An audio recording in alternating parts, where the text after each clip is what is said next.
Friends, हम discuss कर रहे थे auto immune related tissue disorder. आज हमारा इस सीरीज में आखिरी डिजीज है जिसका नाम है पॉलीमायोसाइटिस।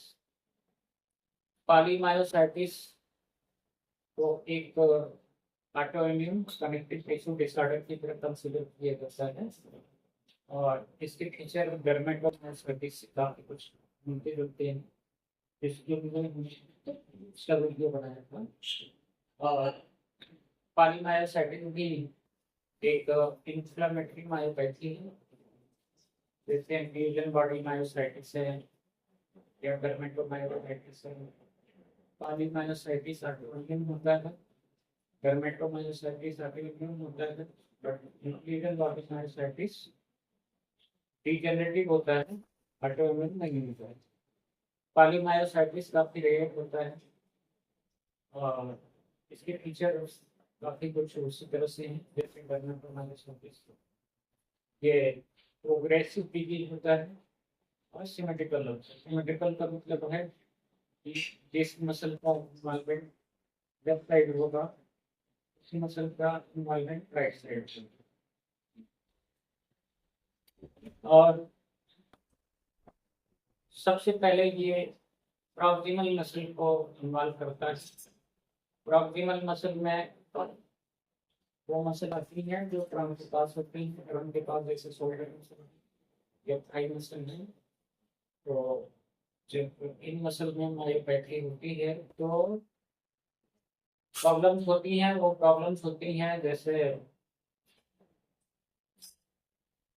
कुर्सी पे बैठ के उठने में दिक्कत होती है, सामान उठाने में दिक्कत होती है, सीढ़ी पे चढ़ने की दिक्कत होती है, ऊंचाई पे चढ़ने की दिक्कत होती है। धीरे धीरे डिजीज प्रोग्रेस करता है और डिस्टल मसल का भी इन्वॉल्वमेंट हो जाता है। डिस्टल मसल कौन सी है? डिस्टल मसल जो ट्रंक से दूर होती है। तो जब डिस्टल मसल का इन्वॉल्वमेंट होता है जैसे हैंड की मसल का, तो राइटिंग में दिक्कत है, लिखने में दिक्कत होती है और बटनिंग में दिक्कत होती है, बटन लगाने में दिक्कत होती है, निटिंग में दिक्कत होती है, सेविंग में दिक्कत होती है, कटाई बुनाई ये सब काम करने में परेशानी होती है। मस्कुलर मसल का इन्वॉल्वमेंट नहीं होता है। जो पेरियाक्युलर मसल होती है उनका इन्वॉल्वमेंट नहीं होता है पॉलीमायोसाइटिस में। और केसियल मसल का इन्वॉल्वमेंट नहीं होता। ये फीचर डर्मेटोमायोसाइटिस के लिए। और फेरेंजियल मसल इन्वॉल्व होती है, खास करके नेक फ्लेक्सर मसल जो होती है उनके इन्वॉल्वमेंट से हेड ड्रॉप होता है और रिस्क होता है। टेंडन फ्लेक्सिस नॉर्मल रहते हैं जब तक कि बहुत ज्यादा वीकनेस या एट्रोफी ना हो जाए मसल्स में। और उसके साथ साथ सेंसेशन भी नॉर्मल रहता है। ये तो इनके प्राइमरी फीचर हो गए जो डर्मेटोमायोसाइटिस से भी मिलते जुलते हैं। अब आते हैं इनके ऐसे फीचर जो थोड़ा स्पेसिफिक टाइप के होते हैं। इनका स्पेसिफिक टाइप का फीचर यही है कि इसका कोई स्पेसिफिक सिम्टम या स्पेसिफिक साइन नहीं आता है। तो इसका जो आंसर है उसको डिटेक्ट करने में दिक्कत होती है कि बीमारी कब से शुरू हुई। जबकि डर्मेटोमायोसाइटिस में रैश वगैरह भी आते हैं तो उससे पता चल जाता है कि हमें कोई बीमारी हो रही है। मरीज जल्दी डॉक्टर के पास भी पहुंच जाता है।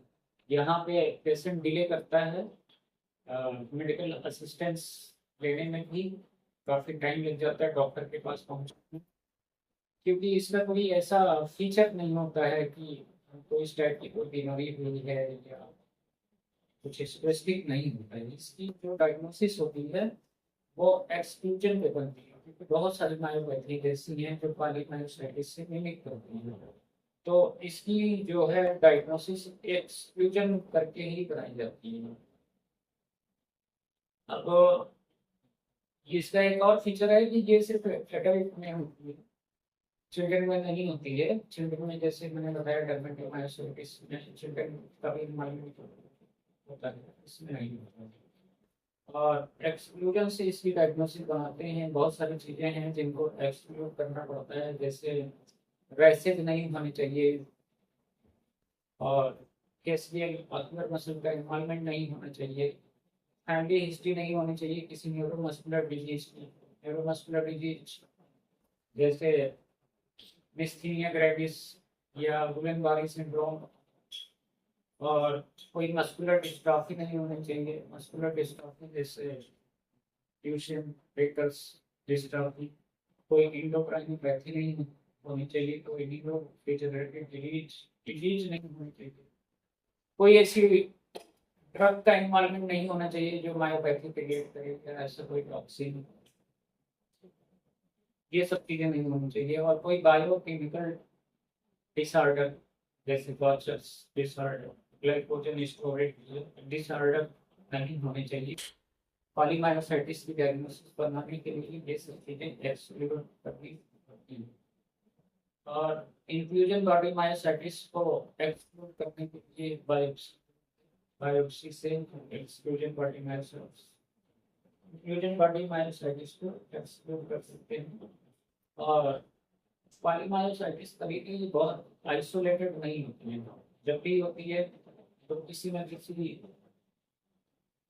कनेक्टिव टिश्यू डिसऑर्डर का इन्वॉल्वमेंट भी साथ साथ होता है, इसलिए ऑटोइम्यून डिसऑर्डर का इन्वॉल्वमेंट होता है, या कोई बैक्टीरियल इन्फेक्शन वायरल इन्फेक्शन भी एसोसिएटेड होता है। और जो ड्रग्स हैं जैसे जिटोबिलिन है, डीपेंसिलॉनिन और statin group lipid lowering drugs जो हैं वो भी मायोपैथी करती हैं और इससे मिमिक करती हैं, पॉलीमायोसाइटिस से मिमिक करती हैं, इसलिए ड्रग हिस्ट्री भी लेना जरूरी है। और तभी पॉलीमायोसाइटिस की डायग्नोसिस हम करेंगे। एक्स्ट्रा मस्कुलर इन्वॉल्वमेंट बिल्कुल डर्मेटोमायोसाइटिस की तरह होता है, जैसे सिस्टमिक फीचर होते हैं। सिस्टमिक फीचर्स में फीवर, माइल्डिया, वेट लॉस और पैरेंसिया। रेनाल्ड्स फिनोमेना के बारे में हम लोग पहले से अलग से वीडियो बना चुके हैं। रेनाल्ड्स फिनोमेना पल्मोनरी इन्वॉल्वमेंट होता है। पल्मोनरी इन्वॉल्वमेंट में आईएलडी होता है, इंटरस्टिशियल लंग डिजीज होता है। इसके सिम्टम होते हैं dyspnoea, dry cough, aspiration pneumonitis भी हो सकती है आईएलडी में। मिथोट्रेक्सिया रिलेटेड निमोनाइटिस भी हो सकती है। कार्डियक इन्वॉल्वमेंट होता है। कार्डियक इन्वॉल्वमेंट में epic dysfunction, sinus tachycardia, dilated cardiomyopathy, CHF, hypertension, ये सब भी चीजें हो सकती हैं। हो सकता है हाइपरटेंशन, ये सब चीजें जो है जो इसका ट्रीटमेंट करते हैं ब्लड स्लो उसकी वजह से हो, ये पॉलीमायोसाइटिस इटसेल्फ ये चीजें काज कर सकते हैं। और इसमें जो है आर्थराइटिस और synovitis, subluxation of interphalangeal joint भी होता है। तो ये सब इसके एक्स्ट्रा मस्कुलर फीचर हो गए। अब आते हैं इसकी डायग्नोसिस। डायग्नोसिस के जो टूल्स थे हमारे पास डर्मेटोमायोसाइटिस के लिए, वही टूल्स का इस्तेमाल हम पॉलीमायोसाइटिस की डायग्नोसिस के लिए भी करते हैं। पहली चीज तो एंजाइम होते हैं, मसल एंजाइम, जैसे फॉस्फोकाइनेज, एल्डोलेज। इस पॉलीमायोसाइटिस मायोपैथी में इनका लेवल बढ़ा होता है। एल्डोलेज का भी है, जीओटी का भी, और क्रेटिनिन फॉस्फोकाइनेज का भी।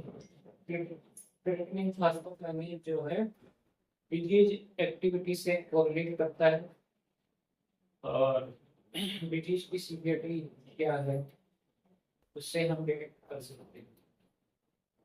दूसरी चीज आती है इलेक्ट्रोमायोग्राफी। इलेक्ट्रोमायोग्राफी जैसा हमने डर्मेटोमायोसाइटिस में बताया था, ये इंस्ट्रूमेंट होता है जिसमें एक स्क्रीन होता है और इलेक्ट्रोड होते हैं। इससे हम मसल की इलेक्ट्रिकल एक्टिविटी और उसको सप्लाई करने वाली नर्व की इलेक्ट्रिकल एक्टिविटी को डिटेक्ट करते हैं। मसल जिसको हमें डिटेक्ट करना है उसमें इलेक्ट्रोड लगा देते हैं और स्क्रीन में देखते हैं तो जो ग्राफ आता है वो नॉर्मल मसल की तरह नहीं होता है, नॉर्मल होता है। और जो इलेक्ट्रोमायोग्राफी है वो डायग्नोसिस तो नहीं बनाती है, लेकिन मायोपैथी डिटेक्ट कर लेती है कि मायोपैथी है, एक्यूट है, क्रोनिक है और न्यूरोडेजेनरेटिव डिजीजेस को एक्सक्लूड कर देती है। अब इसके बाद आती है बायोप्सी। बायोप्सी डिजीज के जिस स्टेज में बायोप्सी करते हैं उसी हिसाब से फीचर आते हैं, उसके जो पैथोलॉजिकल फीचर हैं वो हमें बायोप्सी में मिलते हैं। तो उसमें होता क्या है कि जैसे कोई ट्रिगर आता है, ट्रिगर हुआ, ट्रिगर जो है कोई वायरस बैक्टीरिया हो सकता है, कोई ऑटोइम्यून प्रोसेस हो सकती है, कोई वायरस हो सकता है, बैक्टीरिया हो सकता है, हमारे फैक्टर भी होते हैं जैसे सिगरेट स्मोकिंग, टॉक्सिन, कोई ड्रग। तो MSC1 जो मॉलिक्यूल होते हैं उनका वो अब आते हैं पाली मायोसाइटिस डायग्नोसिस के फाइनल स्टेप पे, बायोप्सी। बायोप्सी डिपेंड करता है कि किस टाइम हम डिजीज के किस स्टेज पे बायोप्सी कर रहे हैं। तो जो उसकी पैथोलॉजिकल प्रोसेस होती है उसी के हिसाब से बायोप्सी चलाते हैं हम किस टाइम हमने जो है बायोप्सी लिया है। पैथोलॉजिकल प्रोसेस में ये होता है ट्रिगर आते हैं, ट्रिगर जैसे कोई बैक्टीरिया वायरस हो सकता है, कोई ऑटोमेटिक प्रोसेस हो सकता है, कोई एनवायरनमेंट फैक्टर हो सकता है, एनवायरनमेंट जैसे सिगरेट स्मोकिंग है, टॉक्सिन है, जो भी है। तो MSC1 मॉलिक्यूल का ओवर एक्सप्रेशन हो जाता है सार्कोलेमा पे। MSC1 मॉलिक्यूल मसल एंटीजन को एक्सप्रेस करते हैं, CD8 टी सेल्स आती हैं जिससे के प्रभाव में CD8 सेल्स आती हैं और वो मसल में निक्रोसिस करती हैं, डिजेनरेशन करती हैं, मसल रिपेयर करने की प्रोसेस करती है जिसमें मसल डैमेज हो जाता है, फाइब्रोसिस हो जाती है, अल्टीमेटली मसल का डिस्ट्रक्शन। ये है पॉलीमायोसाइटिस का वेब फीचर में जो आएंगे।